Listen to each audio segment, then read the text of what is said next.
Chers frères et sœurs dans le Christ, je nous propose en cette troisième dimanche de l'Avent, l'année A 2022, de méditer sur la joie. Parce qu'on nous invite aujourd'hui à la joie. Gaudete dimanche, dimanche de la joie, invitation à la joie. Je ne sais pas si vous avez remarqué il y a de cela 2 jours, quand le pape priait pour l'Ukraine et il s'est mis à pleurer.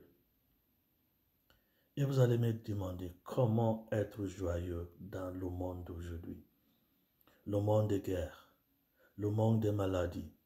On ne sait même plus ce qui adviendra avec notre Covid.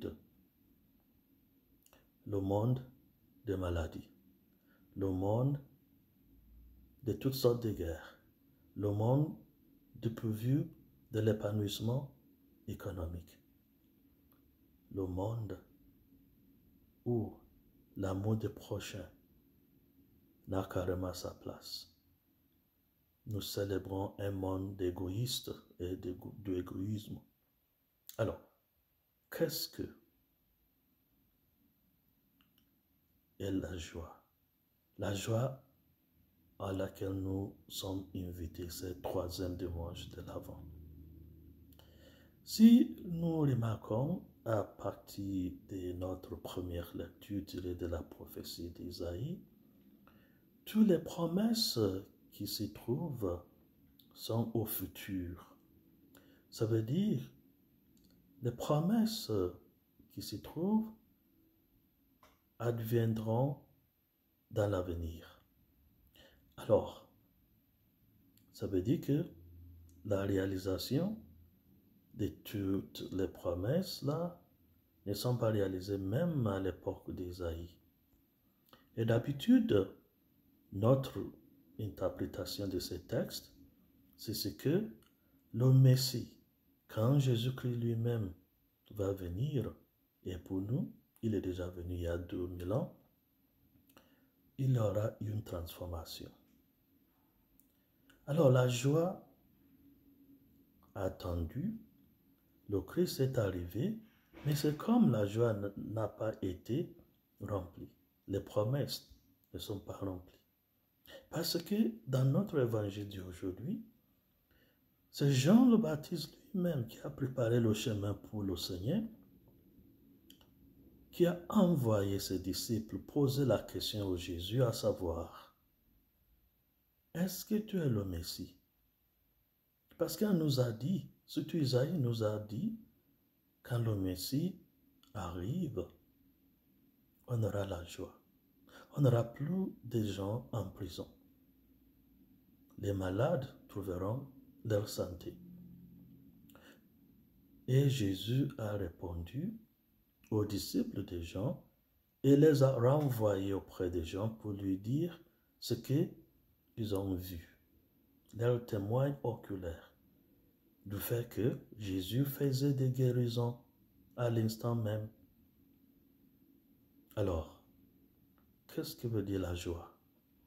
Jean, qui est resté en prison jusqu'au moment qu'il soit décapité, et Jésus qui nous dit que la joie même, les promesses d'Isaïe sont remplies à l'instant même du ministère de Jésus. Qu'est-ce que veut dire la joie?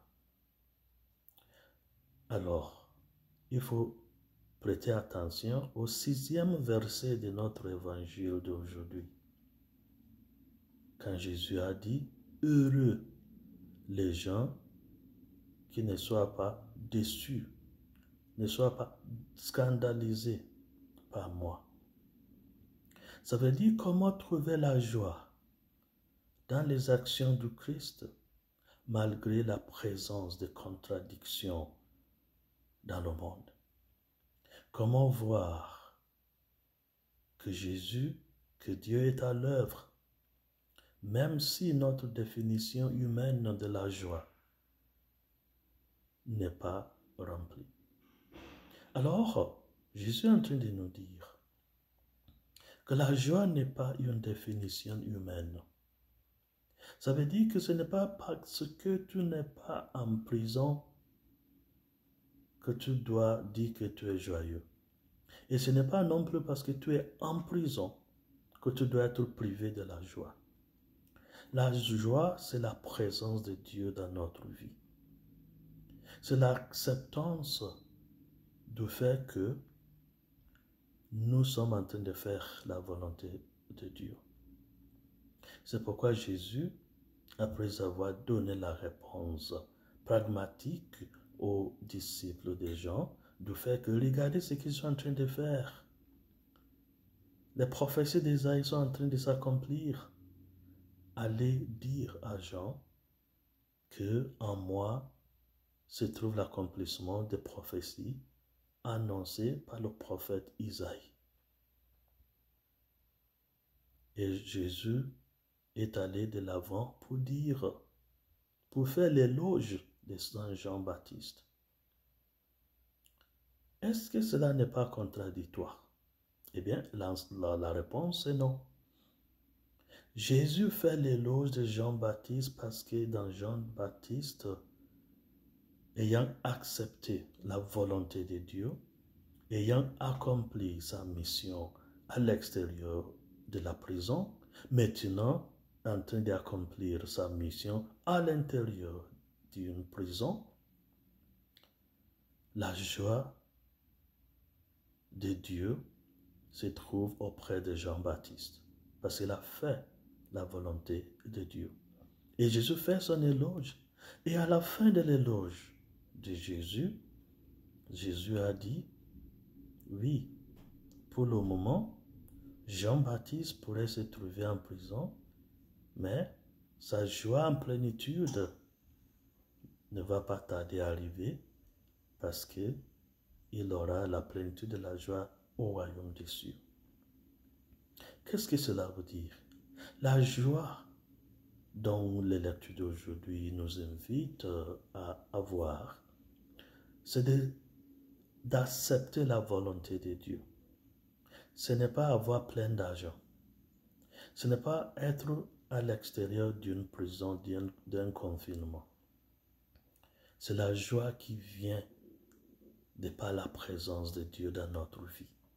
C'est la présence exactement de Dieu en Jésus-Christ qui faisait les miracles que les disciples des gens ont témoigné auprès des gens.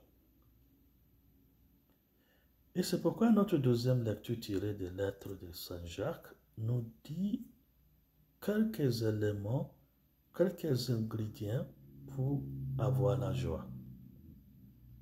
Il a dit, il faudrait que nous nous comportions comme les personnes qui attendent la pluie du ciel, et quand la pluie tombe, il se met à travailler, et ayant travaillé la terre, labouré la terre, s'aimer les semences, ils attendent auprès de bon Dieu toujours la récolte. Alors, c'est du bon Dieu que vient la pluie, et l'être humain fait sa part en contribuant à la présence de la pluie, en labourant la terre, en semant les semences, et finalement, il attend aussi des mains de la bonne Dieu la récolte. Ça veut dire la joie, c'est un don de Dieu.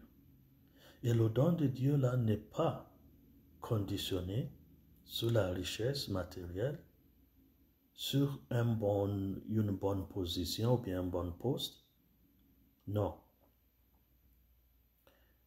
Ça dépend de la présence de Dieu, de notre patience envers Dieu, de notre coopération avec la volonté de Dieu. Ça veut dire en vivant selon les commandements de bon Dieu. Ce sont les gens-là qui ont la joie intérieure.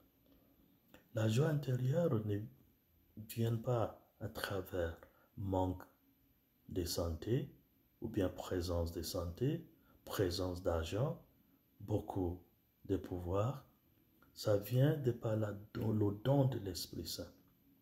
Quand l'Esprit Saint habite en nous, il y a de la joie. Parce que c'est Dieu lui-même qui habite en nous.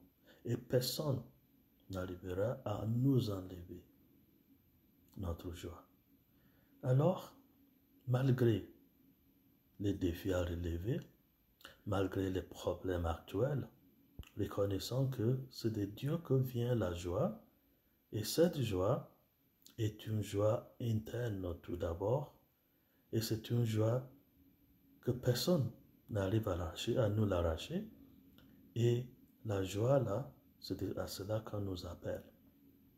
Joie de la fidélité au bon Dieu.